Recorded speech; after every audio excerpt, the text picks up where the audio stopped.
Vamos para nossas respostas curtas, perguntas que nos fazem, não é? E que a gente se propõe a responder aqui mesmo no nosso culto, não é?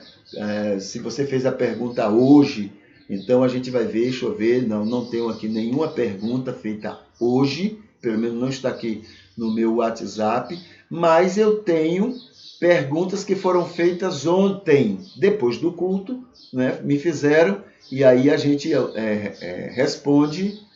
Deixa eu chegar a essas perguntas aqui. São 3 perguntas, inclusive perguntas interessantes, viu? Muito interessantes. A primeira diz assim: o que são os gigantes que nasceram dos filhos de Deus com as filhas dos homens? Né? O que são esses gigantes que lá Gênesis menciona? Aí a gente volta a lembrar. Os textos de Gênesis 1 a 11, nunca se esqueçam disso, porque isso ajuda muito, tá? A entender mais o texto bíblico. Esses textos do capítulo 1 ao capítulo 11 são relatos imprecisos, pois foram vários textos diferentes que chegaram a Moisés e ele deu nova interpretação usando para explicar algumas dúvidas do seu tempo. Sabe como é que você vai perceber os vários textos? Você vai ver, por exemplo, tem 2 textos falando sobre a criação do homem e da mulher. 2 textos lá, capítulo 1 e capítulo 2. Num texto, você vai ver Deus o tempo todo sendo chamado de Deus. O outro texto, você vai ver o tempo todo Deus sendo chamado de Senhor Deus. Compreende? Tem um outro texto também lá, que você, não desses 2, né? Mas agora outros textos, que você vai encontrar Deus sendo chamado de Senhor. Então, isso mostra que são estilos diferentes. O que foi que Moisés fez?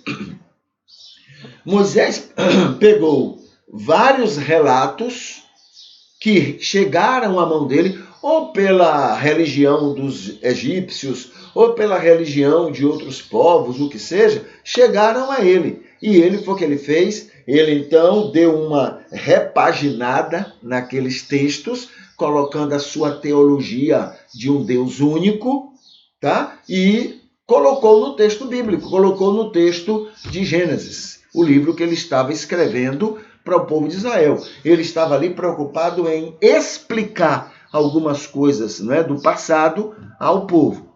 Então está aqui. Ele respondia dúvidas do seu tempo.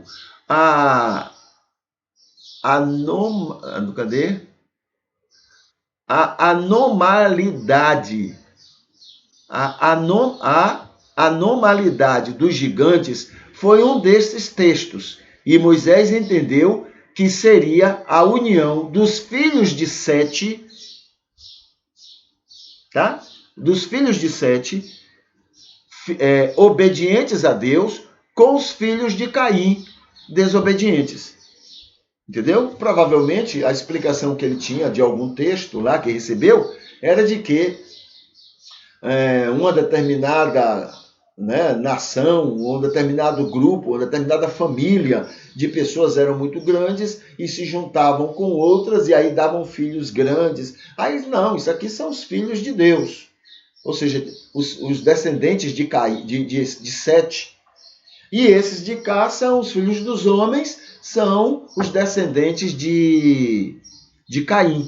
E aí ele fez todas essas explicações dentro da teologia, dentro do que ele conhecia. Tá bom? A segunda pergunta: Deus ama qualquer pessoa, independente de qualquer coisa? Não tem nada que tire esse amor de Deus de alguém? Deus amava Hitler. Deus amava, qualquer pessoa muito ruim aí. Deus amava essa pessoa, né? Independente de qualquer coisa? Sim. Independente do que são do que fazem, do que preferem, do que falam, do que acreditam. Deus ama intensamente todo ser humano, sem nenhuma exceção. Difícil para nós, né?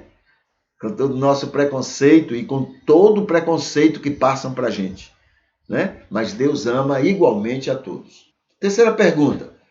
Tudo o que acontece é vontade de Deus? Claro que não. Nenhum pecado é da vontade de Deus. Nenhum acidente ou catástrofe é da vontade de Deus. Qualquer coisa que contrarie o amor dele, a justiça dele e a santidade dele não pode ser da vontade dele, né? Grande parte das coisas que acontecem por aí não é a vontade dele. Agora, tem uma coisa bonita em Deus, né? É que ele nos ama.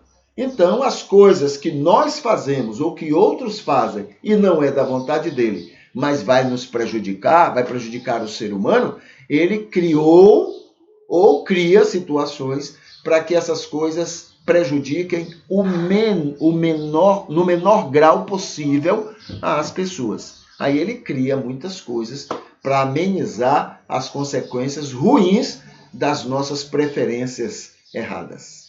Tá bom? Então, é por isso que todas as coisas contribuem juntamente para o bem dos que amam a Deus.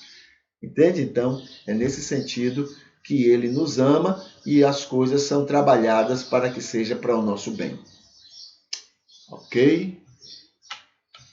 Vamos, a gente vai aqui só agora para o final do nosso culto, vamos aqui para esse